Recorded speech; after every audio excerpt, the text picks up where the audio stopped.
News 7 Tamil தொலைக்காட்சியின் கேள்வி நேரம் நிகழ்ச்சியில் நேற்று பங்கேற்ற மக்கள் நல கூட்டணியின் ஒருங்கிணைப்பாளரும் மதிமுக பொதுச் செயலாளருமான வைகோ தேர்தலுக்கு முன்னர் கூட்டணியின் முதலமைச்சர் வேட்பாளரை அறிவிக்க மாட்டோம் என கூறியிருந்தார். இன்று விஜயகாந்தை சந்தித்த பிறகு பேட்டியளித்த அவர் தங்கள் கூட்டணியின் முதலமைச்சர் வேட்பாளராக விஜயகாந்தை அறிவித்துள்ளார். ஒரே நாளில் மாறிய காட்சிகள் குறித்து இப்போது பார்க்கலாம். தமிழக அரசியலில் பிரமிக்கத்தக்க ஒரு மாற்றத்தை ஏற்படுத்திய 1967 பொதுத் தேர்தலில் பேரறிஞர் அண்ணா அவர்கள் சட்டமன்றத்திற்கே போட்டியிடவில்லை. அவர் சட்டமன்றத்துக்கே போட்டியிடவில்லை என்கிற போது அவர் முதலமைச்சர் வேட்பாளராக அறிவிக்கப்படவில்லை என்பது அதிலேயே அடங்கிவிட்டது. தேர்தலுக்கு பின்னர் திராவிட முன்னேற்றக் கழகம் 138 இடங்களை பெற்றது. அண்ணா அவர்கள் பிறகு முதலமைச்சரானார்கள். பொதுவாக அதிபர் தேர்தலில் தான் பிரசிடென்சியல் ஃபார்ம் ஆஃப் கவர்மெண்ட்டில் வேட்பாளரை அறிவிப்பது முறை. இது பார்லிமெண்ட்ரி சிஸ்டம் ஆஃப் எலெக்ஷன்ஸில் இந்தியாவில் கூட இதுவரைக்கு பிரதமர் வேட்பாளர்னு சொல்லி தேர்தல்கள் நடந்ததில்லை. முதல் முறையாக இம்முறை தான் நரேந்திர மோடி அவர்களை வேட்பாளராக முதல்லையே பிஜேபி அறிவித்தது.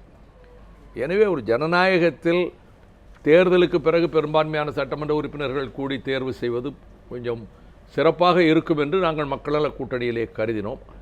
அந்த அடிப்படையில் நாங்கள் இந்த முடிவை அறிவித்தோம். இங்கே இருக்கக்கூடிய இந்திய நாடாளுமன்ற முறைமையும் அந்த ஜனநாயக பூர்வமான அந்த அணுகுமுறையும் மட்டும்தான் அதற்கான காரணங்களா அல்லது வேறு ஏதேனும் காரணங்கள் இருக்கிறதா? வேறு காரணம் ஒன்றும் இல்லை. ஏன்னா ஒரு உதாரணத்திற்காக திரு வைகோ அவர்களை ஒரு வாதத்திற்காக முதலமைச்சர் வேட்பாளராக முன்னிறுத்தினால் ஒருவேளை விடுதலை திருமாவளவன் ஏற்றுக்கொள்ளலாம். தொண்டர்கள் ஒருவேளை ஏதோ இடத்தில் சோர்ந்து போகக்கூடிய வாய்ப்பு இருக்கலாம். அல்லது திருமாவளவனை முன்னிறுத்தினால் இன்னும் பிற தொண்டர்கள் சோர்வடையக்கூடும் என்பது போன்ற எண்ணங்கள் ஏதும் இருக்கலாமா?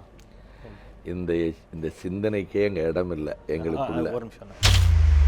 கேப்டன் விஜயகாந்த் அவர்கள் தெரிவித்திருப்பது தேமுதிகவுக்கும் மக்கள் நல கூட்டணிக்கும் சேர்த்து வைகோ ஒருங்கிணைப்பாளராக இருப்பார் என்று அறிவித்திருக்கிறார்.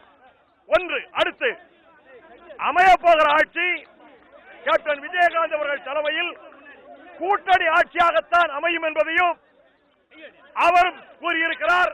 நாங்களும் அறிவித்திருக்கிறோம். எனவே கூட்டணி ஆட்சிதான் அது கேப்டன் விஜயகாந்த் அவர்களும் தெரிவித்து விட்டார்கள்.